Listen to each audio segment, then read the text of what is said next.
Okay, today I have some tips for how to make sure you're integrating play during the day with your kids. Now, I'm not a parenting expert. I am a mom, probably like you, who sometimes has a hard time making sure that I play with my kids during the day. So I'm actually a homeschooling mom. So my kids are home with me all day. And there's a lot of things that we do together because we school together and we're home all day. So we cook together and there's bedtime stories and lots of stuff.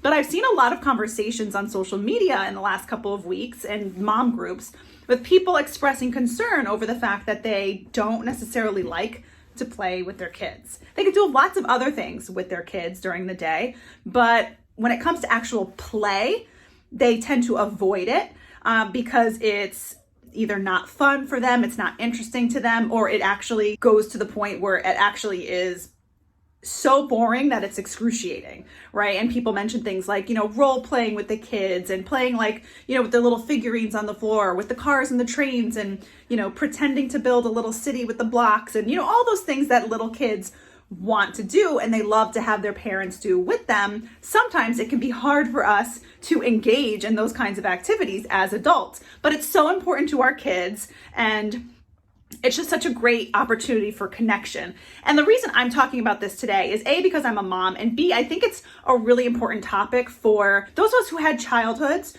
where adults didn't necessarily play with us.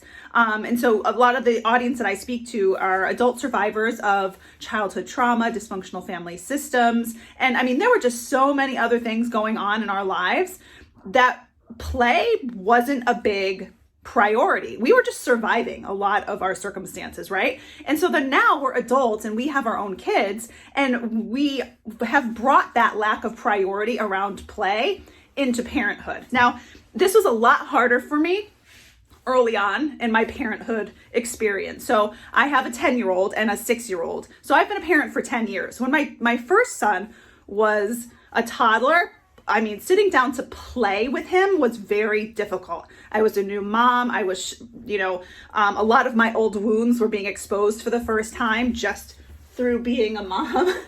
And my husband interrupting me.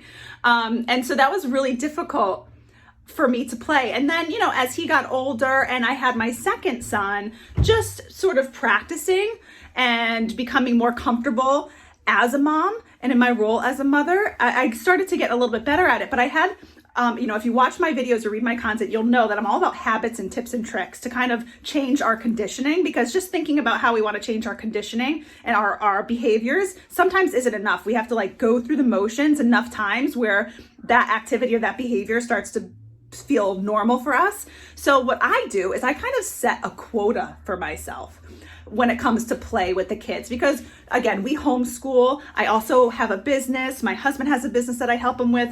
There's just so many things. I run a homeschool group, and there's just so many things that I have to do during the day. And I love being a parent. I also love, being an entrepreneur and creating content for you guys. And so there's a lot of things I want to do during the day, but I don't want to miss those important opportunities to play with my kids, right? So I set a quota for myself and I say, I want to make sure I have with each child 3 meaningful connection points during the day. And at least 2 of those has to be play-based. As I go throughout the day, this just helps me make sure that I'm checking those boxes. And usually, or a lot of the time, it happens naturally.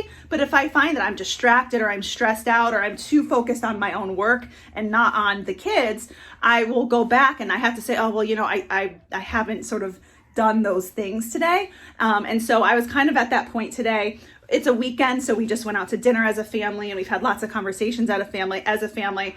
And we did a couple of things in the morning, but then I realized we really haven't done a lot of play today. So I just went out in the backyard and we were kicking the ball around, me and my 2 boys, for 30 minutes. And it's freezing out, and I kind of would have rather been in the nice warm house, but I know it's something that I have to do. I have to meet my play quota. And then what happens is when I actually fulfill that quota, right? I actually make sure I'm having these meaningful connection points with my kids. When we go to bed later at night and I lay down and the kids are finally asleep, I feel so good that I made sure to give them my time, to give them my presence, and to play with them. And again, this wasn't easy in the beginning. I can totally relate to all the moms out there who say, to explain and describe how hard it is sometimes to just sit and play.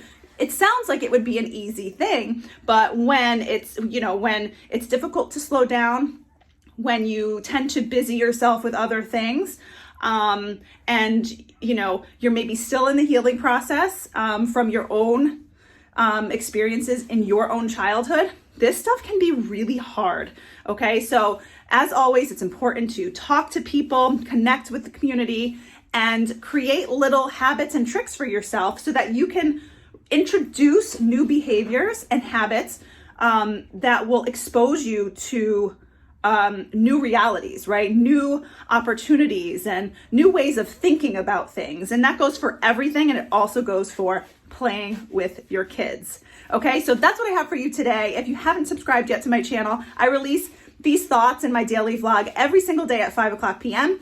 And let me know if you have any comments down below. Hit that like button and I will catch you tomorrow.